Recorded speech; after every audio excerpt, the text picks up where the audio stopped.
Hello there, ladies and gentlemen, and welcome to another episode of CookieCast.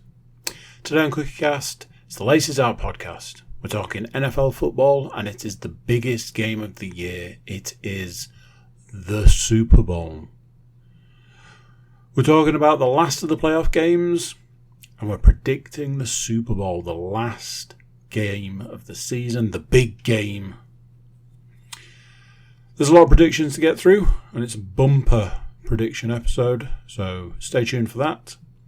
While I've got you, and before we get started, let's talk about subscribing and how it's an amazing thing to do, and it gets you a lot of love from the CookieCast crew. Something to think about while we get going. So here we go. This is CookieCast, Laces Out.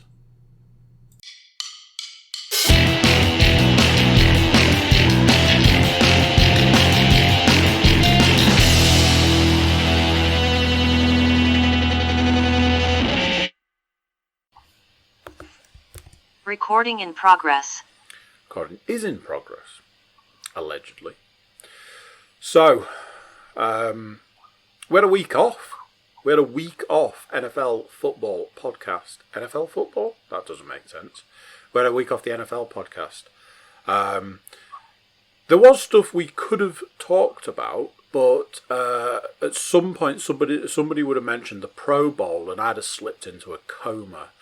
So, something that has come up over the last week, and I'm like, this is genius.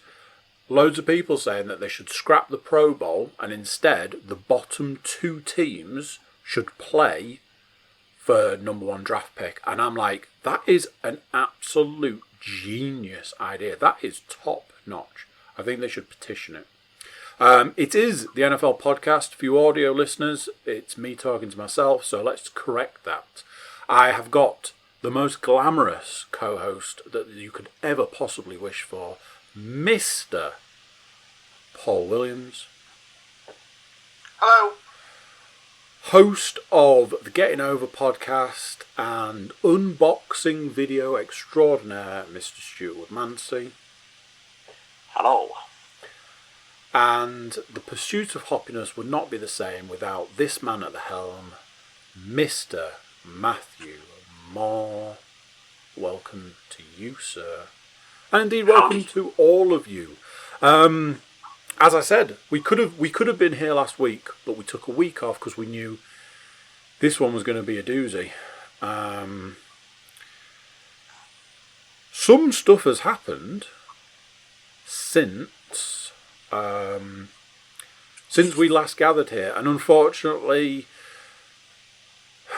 very much like the other football podcasts we do, there is a little bit bad to go through. There's a little bit of, for some people, sad to go through, and then there is the joy of the fact that the Cincinnati Bengals and the Los Angeles Rams will be appearing at the Snoop Dogg Eminem Dr. Dre show. Can we believe it? It's going to be amazing.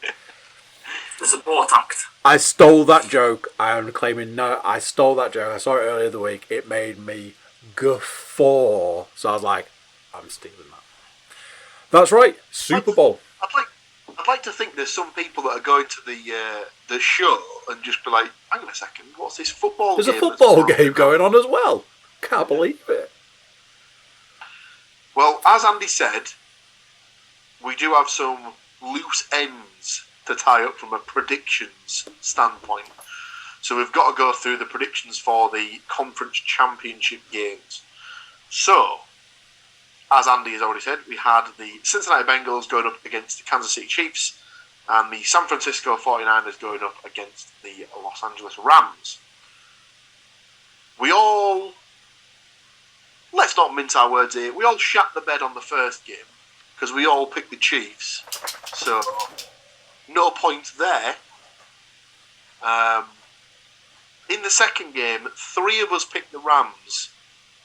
Someone was out on his own on 49er Island and has gone 0 for 2. He started the playoffs so well with 6 out of 6. He's ended with 2 out of 6 from his next set of 2 predictions. Unfortunately, it is Stuart Woodmansey. And then obviously there's a 3-way tie between myself, Andy and Matt with 1 out of 2 picks. So we all put down a total points scored for the 2 games combined. Andy went for 75 points across the 2 games. Matt went with 82 points across the 2 games, and I, ever the optimist, went for 101 points across the 2 games in total. Having totted up the scores, the Bengals-Chiefs game had 51 points total. The 49ers and Rams game had 37 points total, which means that the closest person to that particular number was Mr. Matthew Moore. So he was only 6 points out. So getting the win for the NFC and AFC Conference Championship games is the guest. It is Matthew Moore. Well done, Matthew. And that kind of is really the end of the postseason scores, because there's a lot of things that we predicted for the Super Bowl that we can technically all get wrong. So as for the postseason scores, it puts myself and Andy on 0.33 of a point, because there was the 1 week where for some reason we all managed to tie, and then the guest collectively on 2.33 of a point. So well done, Matt. Well done, Stu. You've successfully slain the beasts that are myself and Andy in the predictions game. I believe that the stats mistress may have drummed us up some delicious, tasty stats to go along with that NFC and AFC Championship games. She did. She reached out to the world, and the world responded with stats. There are stats. I imagine somewhere in the stats is something that we should probably cover sort of first, I guess. We should talk about the fact that we all thought this day would never come, but it did. Surprisingly, in a lot of ways.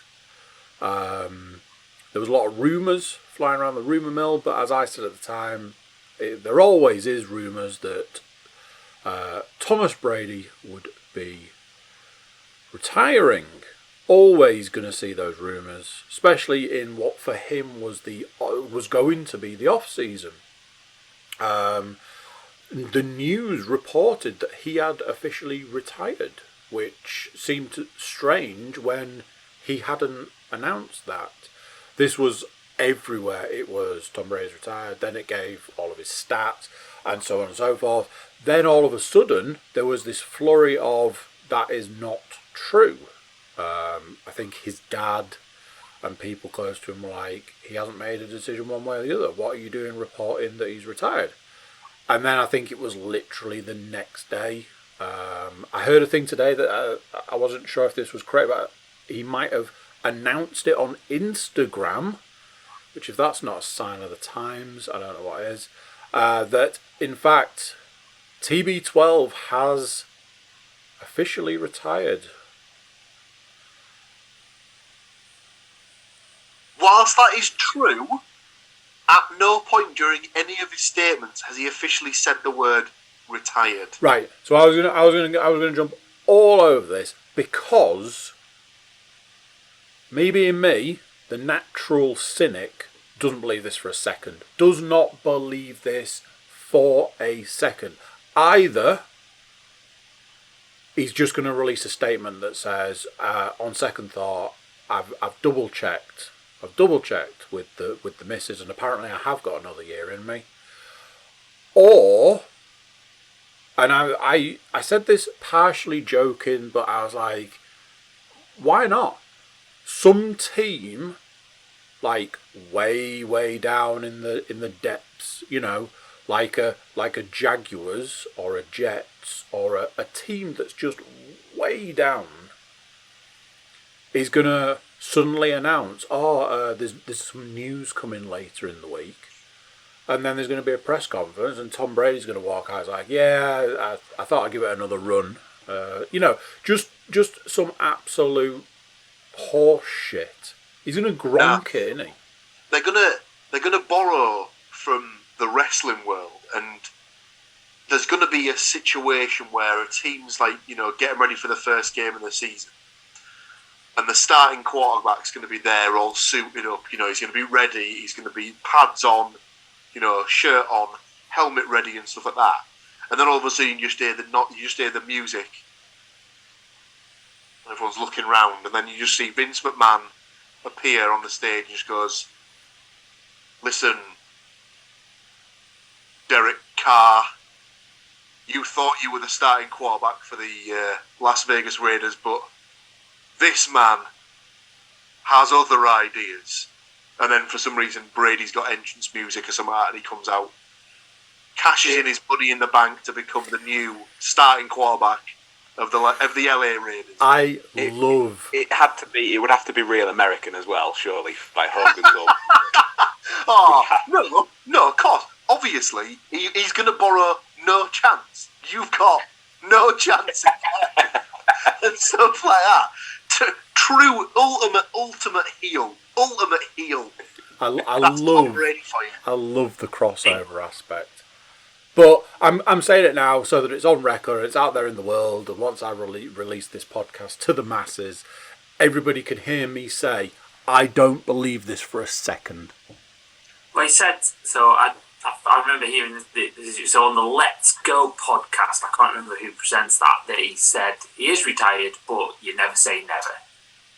So which to me says, I'm probably going to play, and I reckon I'll end up with the 49ers next year, so I'll put that out there for everybody.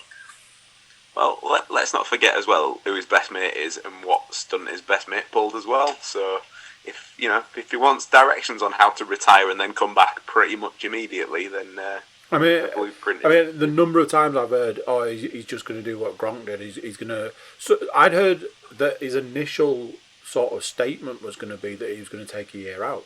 He was going to take a year where he didn't play and then come back after a season. I don't think his body would allow him to do that. And this is what he is. This is the statement. If he has a year where he doesn't take hits, and then he comes back, I think his body would literally shut down the first time anyone touches him. And this was what his statement was. His statement was, if I can't play this game to the highest possible standard, I don't see there is a point in playing this game. And I think there's a lot of, hardcore Brady fans who would argue that he plays the game better than, X% of the league. One of the stats, I don't know if it's going to appear in the stats, but one of the stats was that he's won 12 point something % of all Super Bowls. It's like, well, he's been in. He's been in 20%. 20%. He's appeared. He's appeared in 20% of all Super Bowls played. He's ridiculous. It's bonkers. I heard playoff record is just, I can't think what it was. Yeah. It's like, I heard somebody talking today, and me and Paul have sort of batted this around, and it's a bold statement, but I think it's a statement that stands. I was listening to something today that was saying that they don't think that there'll ever be anybody like him again, because to tick off the list of records you would need to tick off, you would have to build, that's like, you'd have to build some kind of American football robot, and even that would, it's an insane career, it's a crazy record, it's just, I fought it for a long time. I refused to believe that he was the GOAT. But at the end of the day, you can't argue with the stats. You can't argue with the ultimately what is the truth. I think 34 wins with 11 losses. The next closest is Joe Montana with 16. And then it's Roethlisberger. Well, no, then the second best total among active quarterbacks. Kind of technically, obviously not anymore, but it was Roethlisberger. So he's like double the amount of the next person on the list. And I think if you add, there you go, These are the active ones. So you got Roethlisberger 13, Rodgers 11, Mahomes 6, Allen 2. So that's kind of they add those together. I saw a thing that said with Brady retiring, the next person down with the most Super Bowl rings was Jimmy G.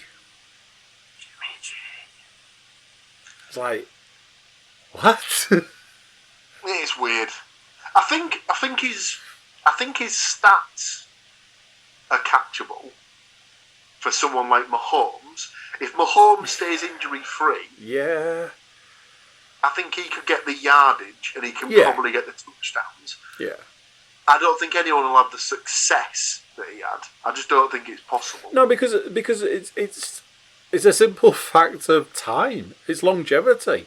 Find somebody who's going to do it for that long. I think a lot of stuff that seems to sort of get forgotten about with Brady is the fact that he was very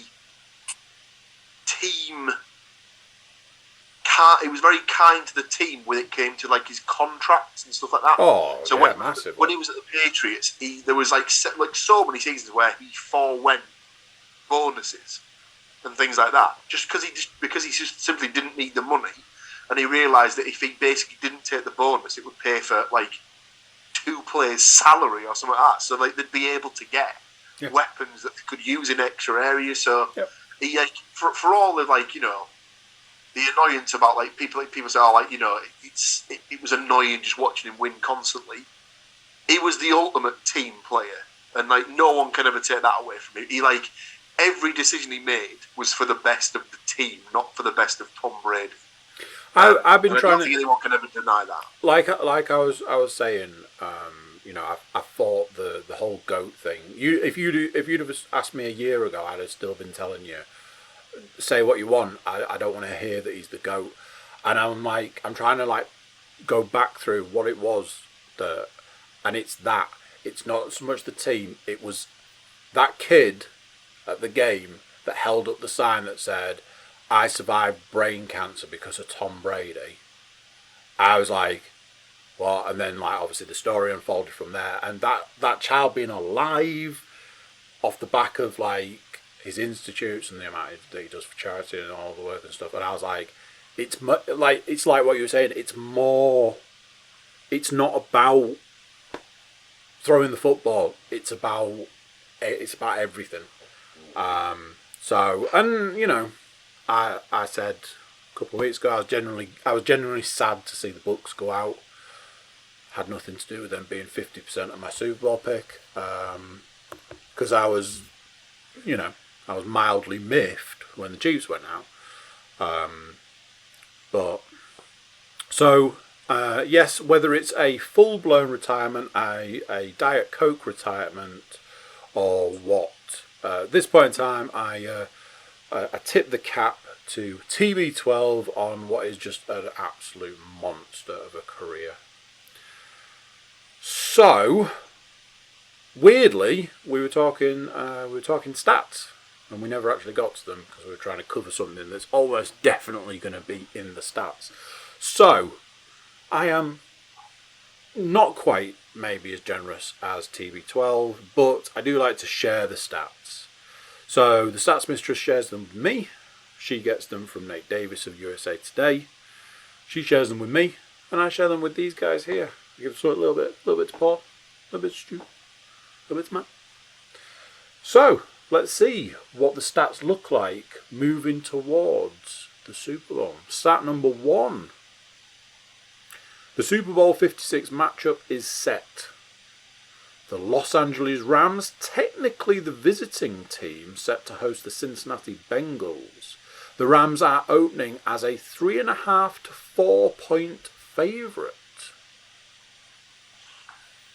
I don't know if it's covered, but I saw a stat today about the Bengals and their win against when they're an underdog team. And their win percentage is crazy.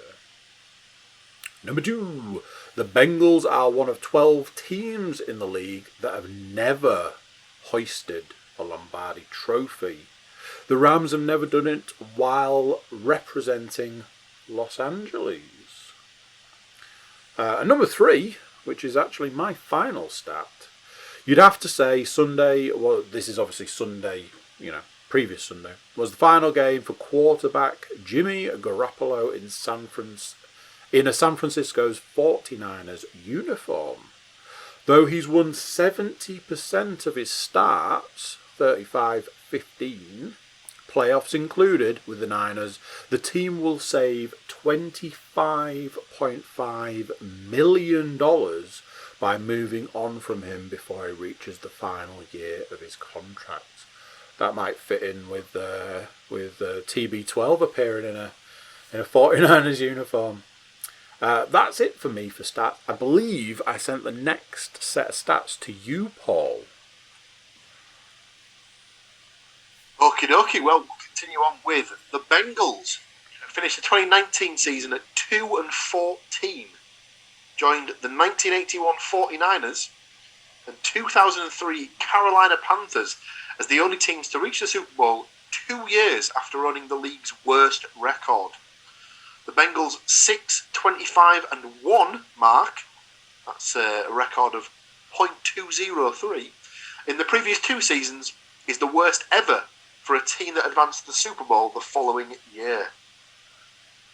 You've got to love that American draft system. Joe Burrow was the first player drafted number 1 overall in 2020 to start a conference championship game in his first 2 seasons and now becomes the first to reach the Super Bowl.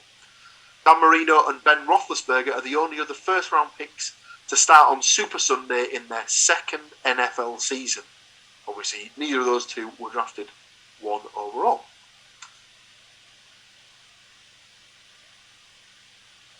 TB12. Good as it was, Championship weekend was doomed to be overshadowed by Saturday afternoon's revelation that Tom Brady will retire from the NFL after 22 unparalleled seasons. There will almost certainly never be another like Brady, the NFL's ultimate winner with 7 rings and holder of all of the league's major passing records. This will only be the 3rd Super Bowl in the past 8 seasons without Tom Brady. Jesus Christ! Did you see that? I think I'd sent you guys, or maybe it was another group. Sorry, I've obviously realised that. Yeah. On you. No, there was a stat that was kicking around. This will be the first Super Bowl in something ridiculous like 25 years or something that doesn't contain Ben Roethlisberger, Tom Brady, Peyton Manning, or the San Francisco 49ers. Ridiculous. Thus endeth my stats.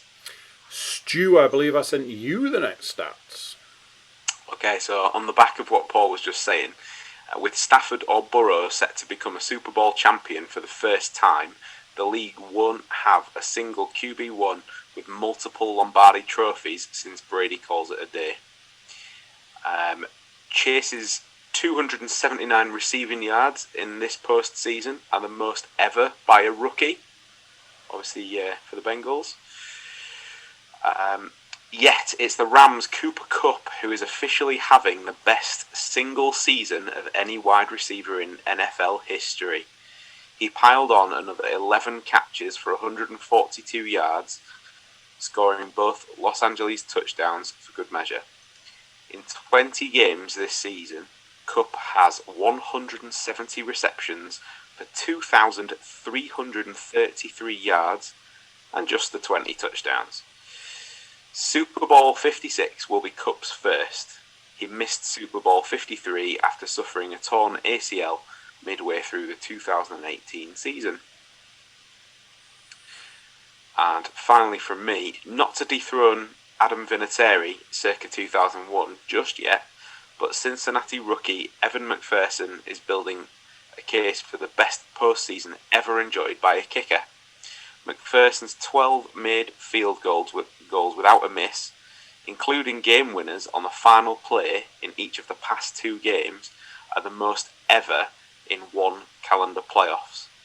Entering Sunday, he was the first rookie with 2 4 field goal games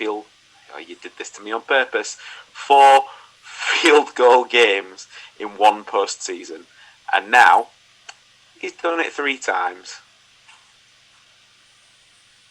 Pretty good going. Much better than my ring. So I think it's just Matt to go with the stats, but I believe we might have to just hold those stats for just a brief interlude. It is that, I'm afraid.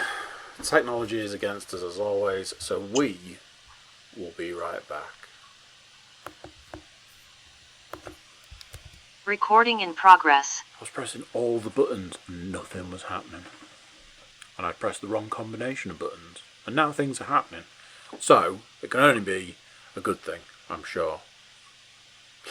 Right, Matt, hit us with some stat goodness.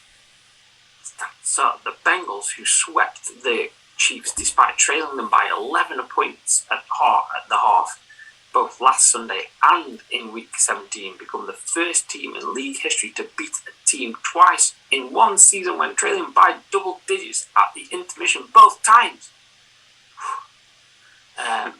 Mahomes served up 2 interceptions in both his Super Bowl starts, but last Sunday was the first time he'd been picked off twice in any of his 9 other playoff appearances. Both turnovers led to Cincinnati field goals, including McPherson's kill shot. Shout out to Burrow's offensive line, which surrendered 1 sack a week after giving up 9 to the Tennessee Titans. Mahomes went down 4 times last Sunday. Travis Kelce's 106 career playoff receptions are the most by a tight end. Last Sunday, he surpassed former record holder Rob Gronkowski, who had 98 catches. Only Jerry Rice and Julian Edelman have more career postseason grabs. Onto the Super Bowl, the first to be hosted at LA's SoFi Stadium, which will become the first venue to stage Super Sunday and a conference title game in the same postseason. There you go. Lovely, lovely stats. That's it. Almost as if some of those stats had been borrowed from the WWE playbook of first time evers. What can I say? I was asked what stats I wanted, and I said if you can get it as close to the Getting Over podcast as possible, go for it. It's one of those things. We will potentially do a roundup podcast next week, depending if it goes the way we want it to and the correct team wins and we're not all completely heartbroken by it. So this is it. This is the Super Bowl podcast, and the season's almost over. I've been saying it for 20-something weeks, and this is the one time it is actually correct. The season is almost over. It is actually days away. So, we thought we'd do a bit of a bumper edition when it comes to the predictions, whereas previously there would be a lot of predicting the team. We're now down to just 2 teams, and what that means is we need to predict a whole host of different things. So, between myself and the glamorous co-host, and indeed the other gentleman here, we have put together a list. And it's a list, I tell you. The ins, the outs, the ups, the downs. So, rather than me running my mouth anymore, I'll hand you over to Paul, who's going to tell you what we've landed on as our Super Bowl prediction picks. Indeed, Andrew. So, we have set aside 8 different categories for the big game. Do you know what? We've missed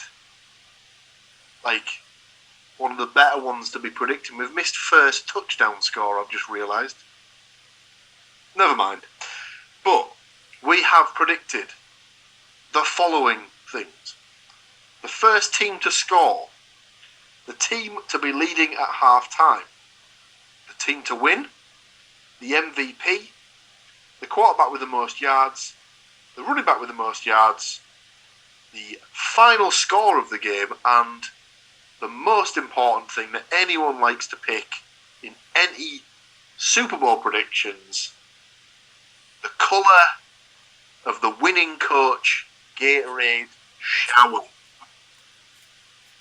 It's always the hot button item. It's always the hot ticket on anyone's betting slip. So we'll get to that later on. But we'll go with the first team to score. Now, for some reason, we've all been in agreement of this. Apart from Matt, both myself, Andy, and Stu all believe that the Bengals will get off to the hot start. I personally think it'll be an Evan McPherson drilled field goal that will be the first point of this particular game. Anyone else? Any thoughts? I saw Stu nodding his head there.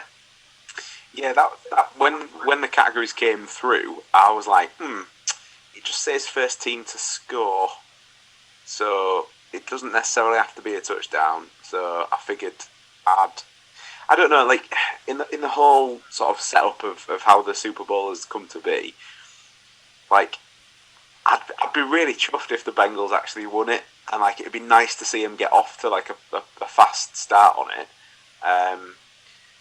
But I guess we'll come to that sort of later on. But yeah, I couldn't sort of for how hot they've been, especially over like the postseason. I thought, why not? I'll stick them down to score first. Yeah. Matt, any sort of any particular pick on the Rams for the first team to score? Do you reckon it'll be a touchdown? Do you reckon it'll be a field goal? I'm going to go maybe a little bit out there. The defense to score. So someone on the defense to score. Interesting. Pick six or fumble recovery.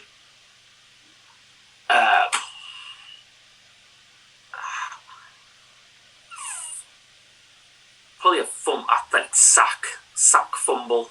Sack strip, fumble recovery, return for a touchdown. It's got Aaron Donald or Von Miller written all over it.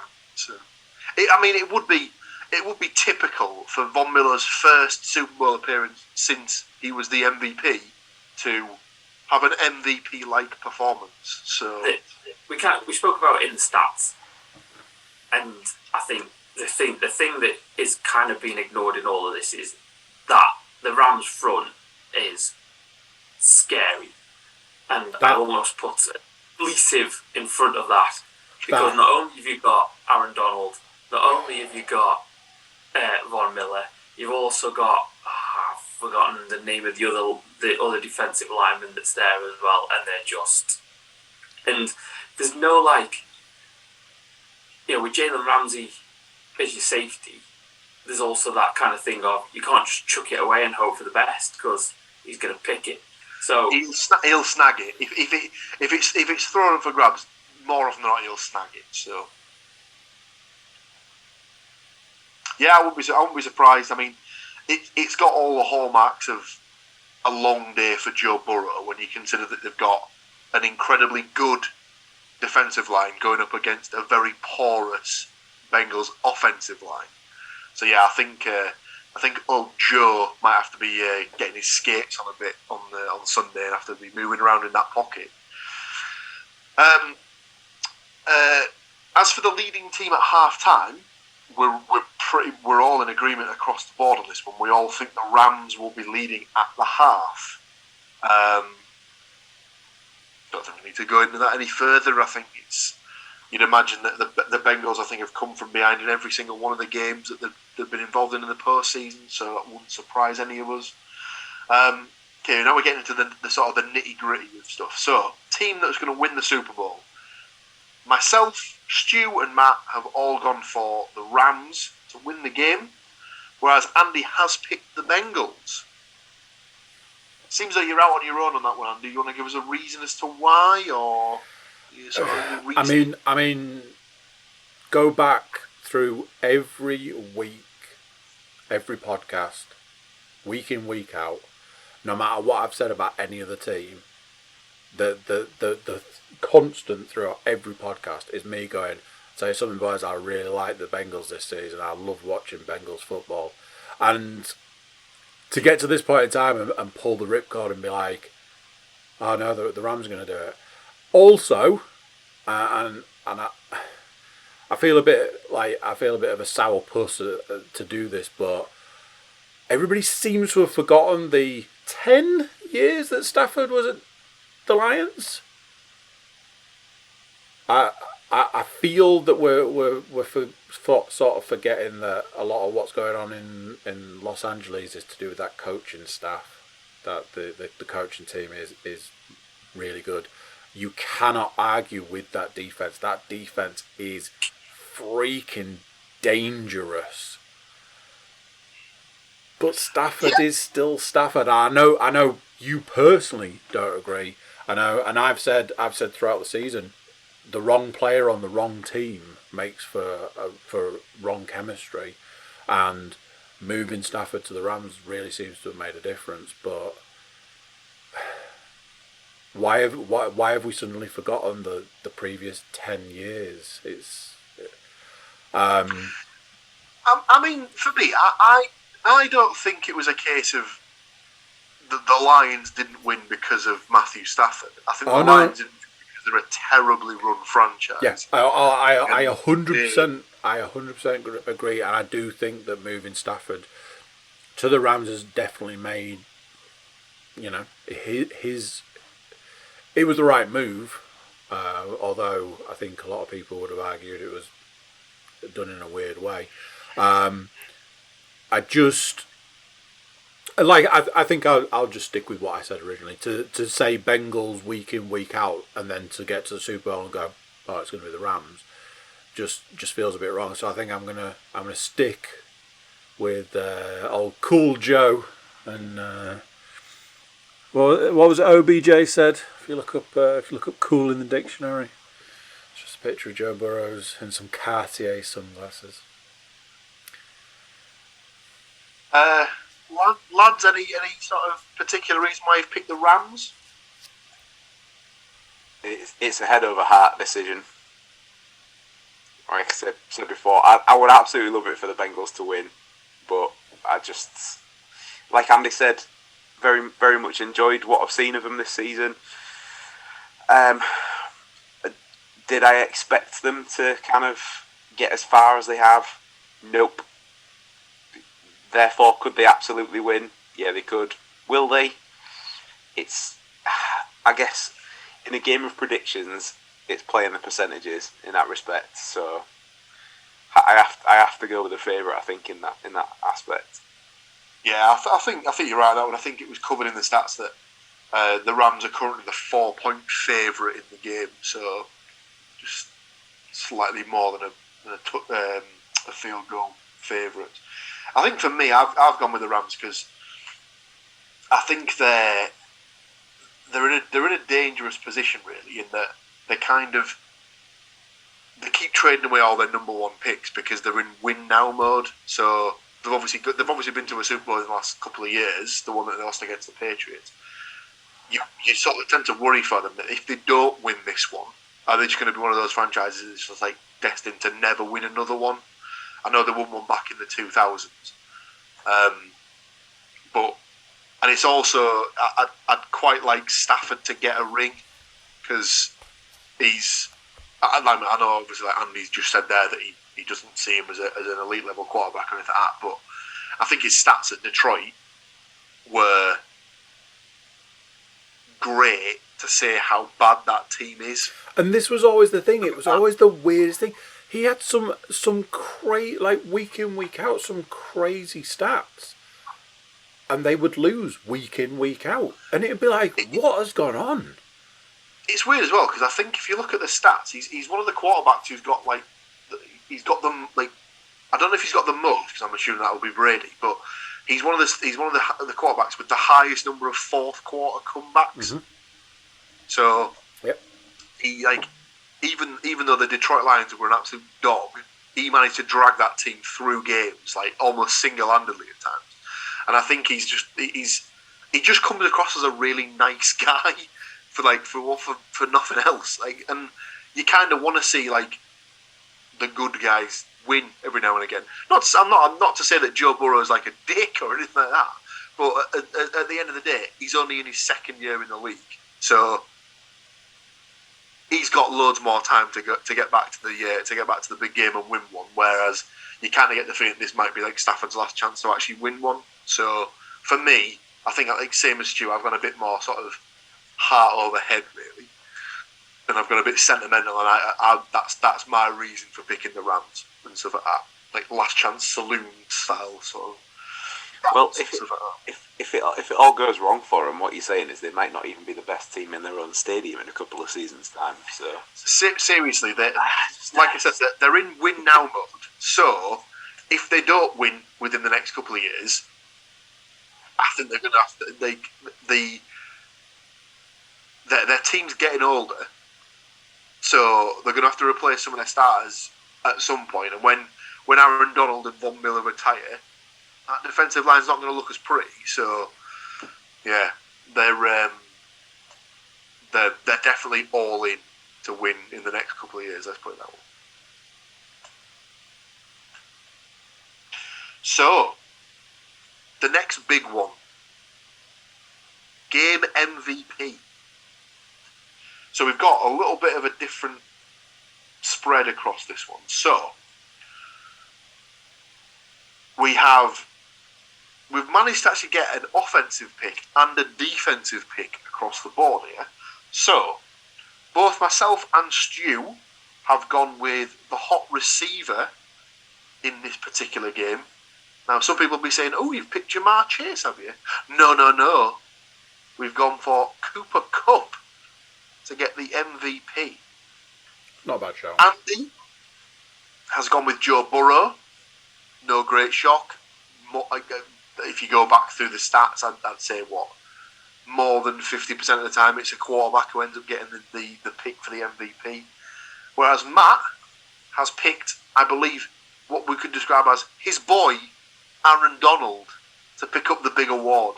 Now, obviously, we said earlier, the last defensive player to win the MVP was Von Miller in Super Bowl 50 for the Broncos. So, is it beyond the realms of possibility that he could come in and have another big game on Sunday and do it again? Who knows? I think if I was picking one, it would be between those the players we've mentioned. That obviously Matthew Stafford has to be factored into the mix as well. If he has a big game, throws in 3 or 4 touchdowns, and the Rams win, you'd probably be hard pressed to give it to anyone else other than Matthew Stafford. But yeah, I just see I can see Cooper Kupp having another big game, couple of touchdown receptions, maybe edging towards 200 yards receiving. I think he'd be hard to ignore if you get to those sort of numbers in the big game. Yeah, thoughts, boys? Like you said, I'm a total Aaron Donald fanboy. Watching him play, watching him just destroy offensive linemen's just lives, basically. It's like, oh, you got him? Oh, no, you haven't. And then all of a sudden, sack. It's just ridiculous. I just think, it's at that point now of like, I think, was he 29, 30? He's got to kind of do something. Not do something, because he's done plenty. But I think this is the thing that he's talked over the past week of, I just need a Super Bowl now. I don't give a shit about sacks or tackles or things like that. I just want a Super Bowl. I just think, like, you saw him on the sideline against the 49ers. He was like a man possessed, which he's not normally like. I'm just like, yeah, here we go.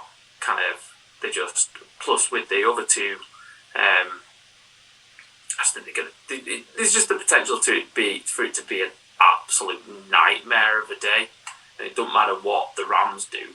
It's just this hell for Burrow for an afternoon. I mean, Burrow, like I think someone said, he's never lost a championship game.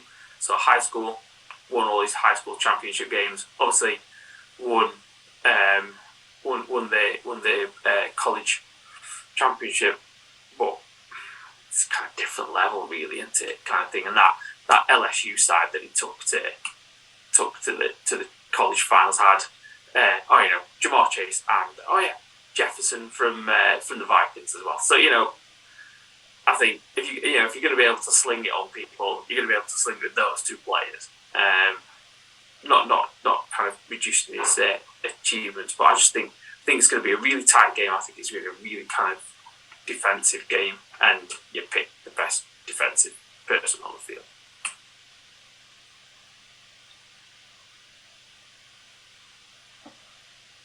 Lovely stuff. So, quarterback with the most yards. You'll be surprised to hear we've got a 50-50 split. So, both me and Matt have taken Joe Burrow to get the most yards, whereas Andy and Stu have gone in on Matthew Stafford. So, in ascending order, Joe Burrow for Matt, he's gone for 258 yards. I've gone for 307 yards. Andy's pick of Matthew Stafford with 350, and Stu has picked 367. Next up, we've got running back with the most yards. We almost had a clean sweep on this one, in the fact that we were all going to be all in on Joe Mixon, and then Matt comes along with his Cam Akers pick and makes us all look foolish. Again, in ascending order, Matt's gone for Akers to get 94 rushing yards. I've got Joe Mixon at 120. Stu's got him at 129.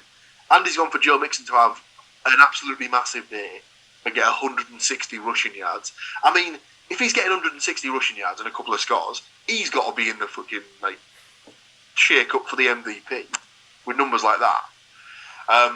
I've got the Gatorade shower written down next in the book, but I'm going to skip that because obviously that's what everyone's sticking around for the end of the podcast. So we'll come back to that. We've each then picked a final score of how we think the game will pan out. I've gone for this one to be high scoring. I reckon the Rams will win this one 34 to 31.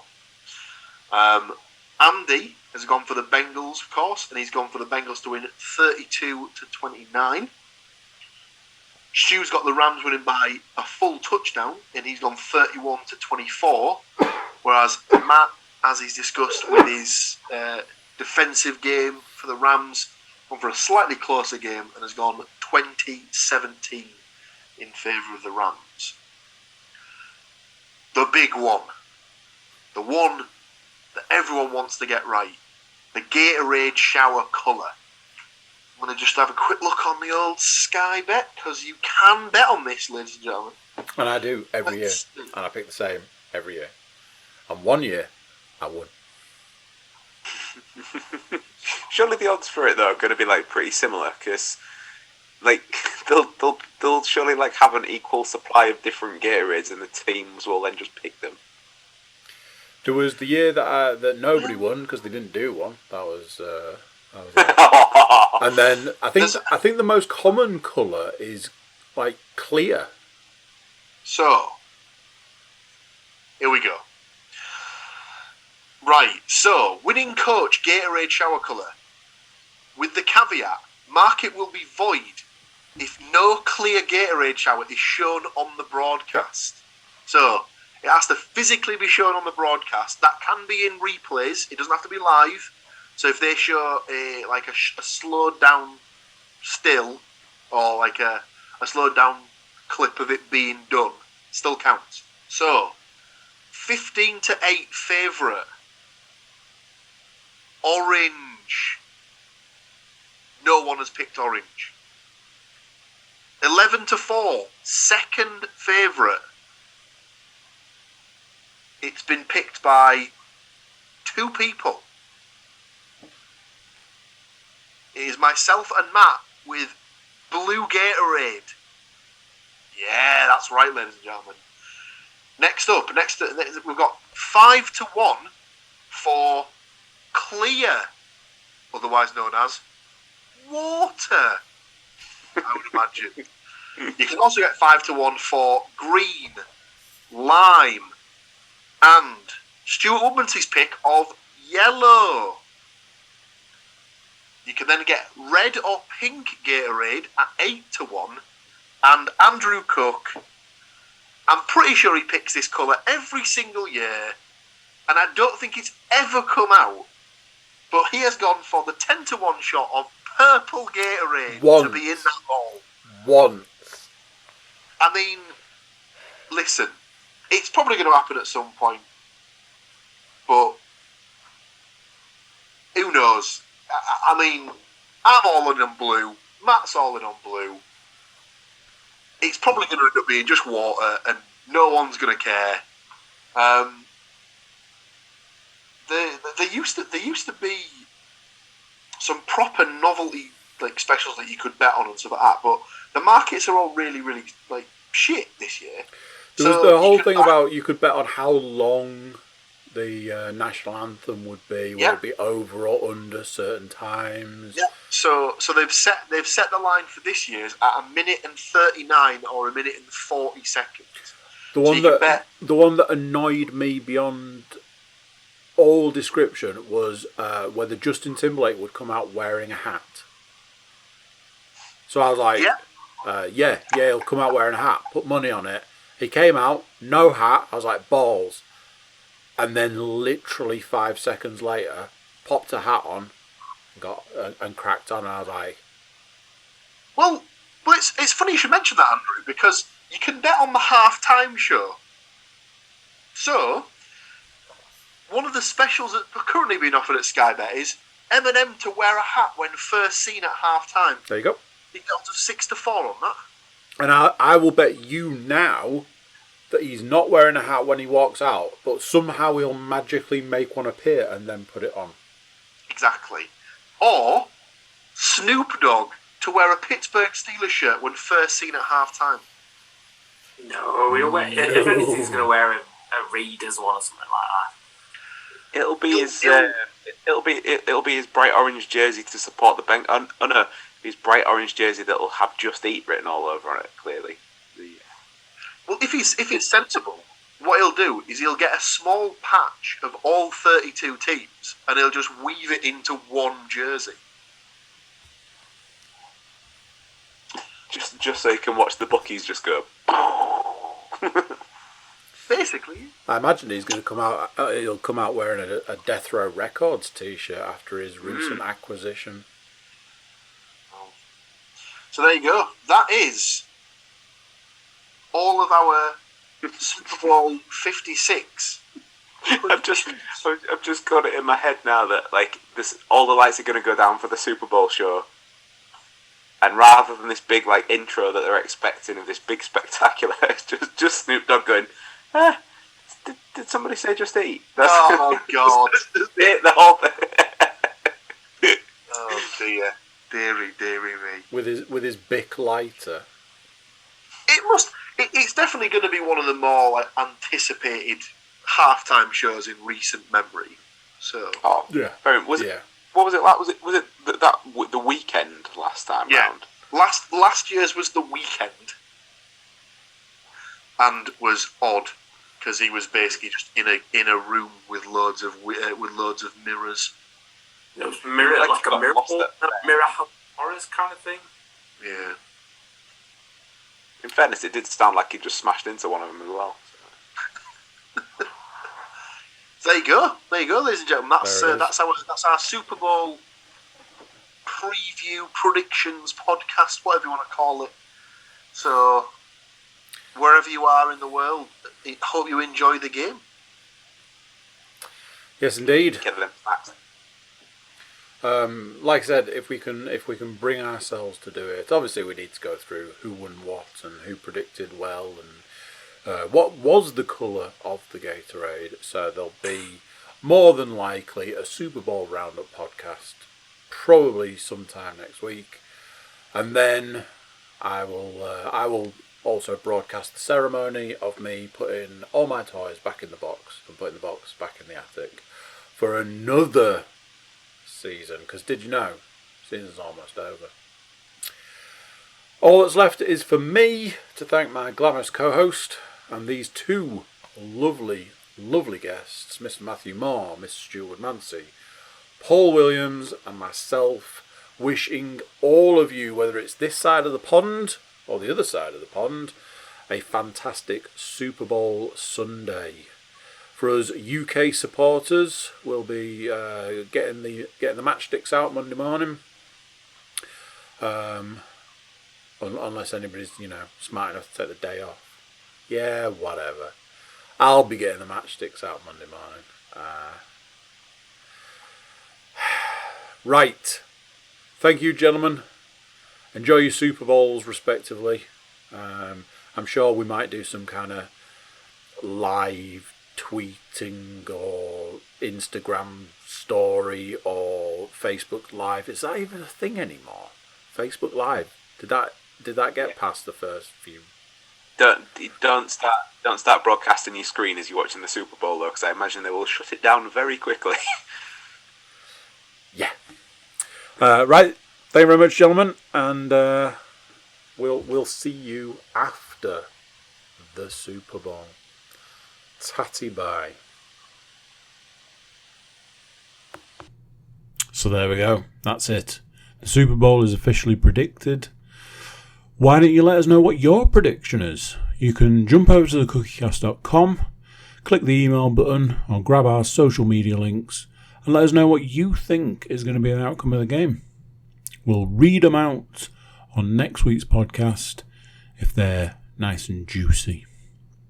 Wherever you get your podcasts, please do consider subscribing, like, share and comment. All those fun things. All that's left is for me to say thank you for listening along, and we're going to catch you next time.